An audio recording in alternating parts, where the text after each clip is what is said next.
Hi, I'm Helen Eckinger. I'm from Nashville, Tennessee, and this is my first time at Marc Adams. It's been great. Everyone has been really friendly, really helpful, very approachable.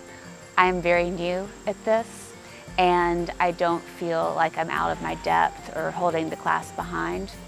There's been a lot of individual attention, and it's 2 days in, and I've already learned a ton. I think that it's really important to have hobbies.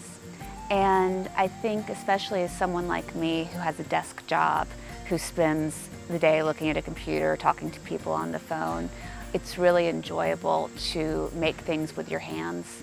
I think that especially with woodworking, as much as everything in the world is on YouTube, I don't think that you can replace in-person instruction. For this class in particular, learning all of the knife cuts and learning how to do them safely, I don't think that you can replace that with Zoom or watching videos. I would say that they should absolutely try it. I think that I certainly don't feel out of place as a woman here. There definitely are more men, but I don't feel like that's been an issue at all while I've been here.